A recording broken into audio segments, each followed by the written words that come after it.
जरा एक बार सोच के देखो कि आपको कैसा लगेगा अगर आपकी जिंदगी अगले 7 दिनों में पूरी तरह से गारंटेड बदल जाए। आपको अच्छा लगेगा ना? आप और ज्यादा कॉन्फिडेंट और पावरफुल महसूस करोगे ना? बस ऐसा ही आप इस वीडियो को देखने के बाद गारंटेड महसूस करने वाले हो, क्योंकि अगले कुछ मिनटों में हम आपको ऐसी 5 मोस्ट पावरफुल चीजें बताने वाले हैं जिसे सिर्फ 7 दिन फॉलो करने से ही कमजोर से कमजोर कम फोकस वाला इंसान भी 100% गारंटेड खुद को और अपनी लाइफ को पूरी तरह से बदल सकता है। आप इन 5 चीजों को 7 दिनों तक फॉलो करने के बाद इस वीडियो को दोबारा आके देखना, आप खुद हमें थैंक यू लिख के जाओगे। बस अगले 7-8 मिनट अपने फोकस को बिल्कुल भी भटकने मत देना। इस वीडियो में अपना 100% फोकस देने का खुद को चैलेंज दो, क्योंकि ये अगले 7-8 मिनट आपकी जिंदगी के अगले 70 साल संवारने वाले हैं। क्योंकि इस बात की हम गारंटी लेते हैं कि अगले 7 दिनों में आप अपनी लाइफ में एक बहुत बड़ा चेंज देखोगे, क्योंकि हमें पता है कैसा महसूस होता है जब हम लोग करना तो बहुत कुछ चाहते हैं लेकिन कोई सही रास्ता नहीं दिखता और चाह कर भी हम कुछ नहीं कर पाते।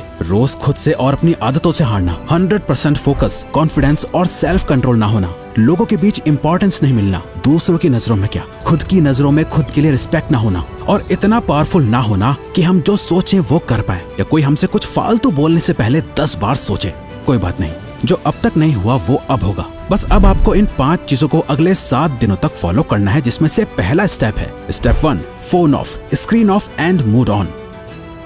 ये एक काम कर लो तो आने वाले बाकी 4 काम अपने आप आसान हो जाएंगे। सुबह उठते ही सबसे पहली चीज जो आपके हाथों में होती है वो है आपका फोन। रात को सोने से पहले सबसे आखिरी चीज जो आपके हाथों में होती है आपका फोन। आपको शायद अभी अंदाजा नहीं है, पर आपका ये फोन आपकी जिंदगी की सबसे बड़ी रुकावट बना हुआ है। यकीन नहीं हो रहा तो जरा अपने फोन की सेटिंग्स में अपना एवरेज स्क्रीन टाइम चेक करो, यानी हर दिन आप लगभग कितना टाइम अपने फोन पे बिताते हो। अगर ये 2-3 घंटे से ज्यादा है तो आप बहुत बड़ी मुसीबत में हो। आधा दिन सिर्फ एक स्क्रीन को घूरते हुए बिता देना, यही मेन रीजन है कि आप 15 मिनट से ज्यादा किसी भी चीज पे फोकस नहीं कर पाते। यही वजह है कि ये वीडियो अभी शुरू ही हुई है, लेकिन आपका इसे अभी बंद करने का मन करने लगा होगा, या दूसरी वीडियो देखने का आप सोच रहे होंगे। आपकी नींद की क्वालिटी खराब होती जा रही है, सर दर्द, गर्दन में दर्द और हर टाइम लो एनर्जी और लेजी फील करना, इन सब चीजों की जड़ है ये स्क्रीन, आपका फोन। वो टाइम गया जब हम कह सकते थे कि फोन हमारी लाइफ को बेहतर बनाने के लिए है। अब नहीं है, ये आपकी लाइफ की क्वालिटी को बद से बदतर बनाता जा रहा है। जिस इंसान ने आज के वक्त में अपना फोन छोड़ दिया वो बाकी के 95% लोगों से अपनी लाइफ में आगे बढ़ सकता है।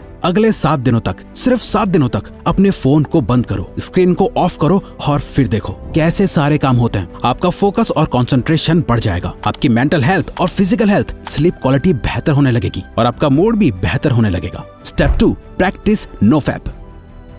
नो फैप एक मिथ है, क्या ये सच में काम करता है? मैस्टरबेशन करना हेल्दी है या नहीं? बहुत से सवाल हैं, जवाब बस एक, इतना मत सोचो वरना सोचते ही रह जाओगे और कुछ कर नहीं पाओगे। नो फैप करने से बेनिफिट होते हैं या नहीं, इसे जानने का सबसे बेस्ट तरीका है खुद इसे प्रैक्टिस करके देखना। इसलिए हम भी आपको कुछ नहीं बता रहे, क्योंकि हम चाहते हैं कि आप खुद इसे प्रैक्टिस करो। इसे करने का पर्पस सिर्फ ये है ताकि आप सेल्फ कंट्रोल मास्टर कर सको। कहा था ना, आप कंट्रोल खो चुके हो। इंस्टाग्राम पर एक हॉट मॉडल देख ली, दोस्त की भेजी हुई वो रील देख ली, या फिर सिर्फ किसी की खूबसूरती अच्छी लग गई, फिर चाहे दिन हो या रात, ना टाइम देखा जाता है ना माहौल, बस अपना फोन हाथ में लिए चल देते हैं बाथरूम में।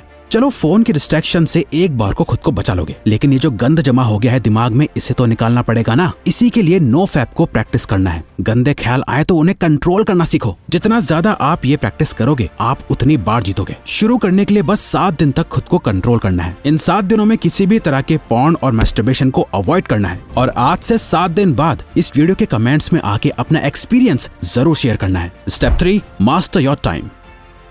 जब भी आपको यह ख्याल आता है कि यार मेरा तो टाइम ही खराब चल रहा है, दरअसल आपका टाइम खराब नहीं चल रहा है, बल्कि आप अपने टाइम को खराब चला रहे होते हो। क्योंकि टाइम सबके लिए सेम ही रहता है, किसी के लिए सही या गलत नहीं होता, बल्कि लोग सही या गलत होते हैं, टाइम नहीं। आप सही टाइम पे अपना काम खत्म नहीं कर पा रहे हो। प्रोक्रेस्टिनेशन की ऐसी लत लग गई है कि चाहे कुछ भी कर लो, कितनी वीडियोस देख लो, बुक्स पढ़ लो, सारी दुनिया जहान की टिप्स एंड ट्रिक्स लगा लो, कुछ ना कुछ छूट ही जाता है, जिसका बाद में बहुत पछतावा होता है। स्टूडेंट अपने टाइम को मैनेज ना कर पाए तो वो फेल हो जाता है। एक जॉब करने वाला अपने टाइम को मैनेज ना कर पाए तो उसे नौकरी से निकाल दिया जाएगा। एक हस्बैंड अपने बीवी बच्चों को टाइम ना दे तो उसकी कोई इज्जत नहीं करेगा। अगर अपनी हेल्थ को टाइम नहीं दिया तो बीमारियां भी बहुत जल्दी पकड़ लेंगी। अगर आप कभी ध्यान से सोचो तो आपकी लाइफ क्या है? चॉइसेस है जो आप हर टाइम लेते रहते हो। लाइफ आपको कितने मौके देती है? हर दिन, हर घंटा, हर मिनट आपके पास चॉइस है कि आप क्या करते हो। वो करते हो जो आपके लिए करना जरूरी और सही है, या वो करते हो जो आप करना चाहते हो और जिससे बस थोड़ी देर की खुशी मिलती है। दोनों में बहुत फर्क है। एक आपकी जिंदगी बनाता है, दूसरा बिगाड़ता है।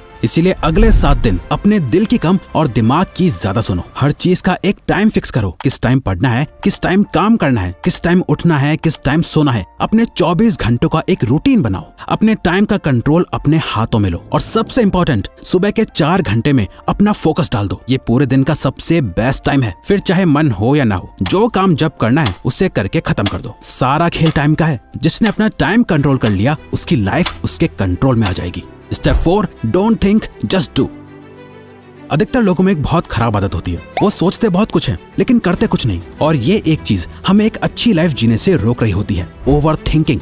जरा इमेजिन करो, आपको एक पानी से भरा हुआ गिलास दिया गया है। आपको उस गिलास को अपने एक हाथ को ऊपर करके पकड़ के रखना है। अब अगर आप इस गिलास को 1 मिनट तक पकड़े रखोगे तो कुछ पता नहीं चलेगा, पर अगर आप इस गिलास को 1 घंटे तक अपने हाथ में यूं ही पकड़े रहोगे तो ये गिलास इतना ज्यादा भारी लगेगा कि आपका हाथ दुखने लगेगा। और अगर आप इसे पूरे दिन पकड़े रहोगे तो ये गिलास आपके लिए इस दुनिया की सबसे भारी चीज हो जाएगी। पानी के गिलास का वजन कभी चेंज नहीं हुआ, पर आपने इसे जितनी देर तक पकड़े रखा ये उतना ही भारी होता चला गया। ओवर थिंकिंग इसी पानी के ग्लास की तरह काम करती है। अगर आप नॉर्मली किसी चीज के बारे में सोचो तो इतना फर्क नहीं पड़ेगा, पर अगर आप ज्यादा सोचने लगो तो ये आपको परेशान करने लगेगी। वहीं अगर आप एक ही चीज के बारे में पूरा दिन सोचोगे तो आपके हाथ की तरह आपका ब्रेन दर्द और थका हुआ फील करने लगेगा। जहाँ आप में कुछ भी करने की एनर्जी नहीं होगी, आपके मोटिवेशन लेवल गिर जाएंगे, आप एंग्शियस और डिप्रेस्ड फील करने लगोगे। ओवर थिंकिंग चेंज के ऑपोजिट काम करती है। अगर आप खुद को बदलना चाहते हो तो इस आदत को खत्म करना पड़ेगा। इस चैलेंज के 7 दिनों में एक सिंपल ये ट्रिक अप्लाई करो। जब भी आप खुद को ओवर थिंकिंग करते हुए पाओ तो 5 सेकंड के लिए अपने दिमाग को वहीं रोक के अपने दिमाग में 5, 4, 3, 2, 1 काउंट करो और खुद को कहो, डोंट थिंक, जस्ट डू। अपनी ओवर थिंकिंग को रोक दो, जिसे मेल रॉबिन्स का 5 सेकंड रूल कहा जाता है। और बस जो काम कर रहे थे उस पे वापस लग जाओ। अब जितना ज्यादा अपने काम में बिजी रहोगे, आपकी ओवर थिंकिंग अपने आप कम होती जाएगी। वो कहता है ना, खाली दिमाग शैतान का घर। इसीलिए अपने आप को बिजी रखो, खुद को कुछ सोचने का मौका ही मत दो, क्योंकि जितना सोचना था सोच लिया। सोचने से कुछ नहीं बदल रहा है, अब बारी है एक्शन लेने की। Step 5, become thoughtless. एक लास्ट चीज जो आपको करनी है वो है प्रैक्टिस माइंडफुलनेस। और सच में आप बाकी सारे रूल्स के साथ इसे कंसिस्टेंटली सिर्फ 7 दिनों के लिए फॉलो करोगे ना, तो 7वें दिन आपको अपने आप फर्क महसूस होना शुरू हो जाएगा। हमने अभी जाना कि कैसे ओवर थिंकिंग की बीमारी लग जाती है। अपने आप को बिजी रख के हम ओवर थिंकिंग को अवॉइड कर लेंगे, लेकिन माइंडफुलनेस इस ओवर थिंकिंग की बीमारी की परमानेंट दवाई है, जिसे अगर आप मास्टर कर लो तो आप मेंटली इतने ज्यादा ताकतवर हो जाओगे कि आपके लिए फिर कुछ भी मुश्किल नहीं रहेगा। और ये बात सिर्फ हवा में नहीं है। हार्वर्ड में की गई एक MRI स्टडी में ये देखा गया है कि जिन लोगों ने 8 वीक्स का माइंडफुलनेस कोर्स लिया था, जहां वो 8 वीक्स तक लगातार हर दिन मेडिटेशन करते थे, उन्हें ये पता चला कि उनके ब्रेन में ग्रे मैटर का एरिया बढ़ गया था, जो हमारी एम्पैथी और सेल्फ अवेयरनेस के लिए रिस्पॉन्सिबल होता है। और साथ ही हमारे ब्रेन में जो एरिया स्ट्रेस और नेगेटिविटी के लिए रिस्पॉन्सिबल होता है, उसका साइज भी श्रिंक हो गया था। इतना ज्यादा पावरफुल होता है माइंडफुलनेस, तो इसे जरूर रोज प्रैक्टिस करना।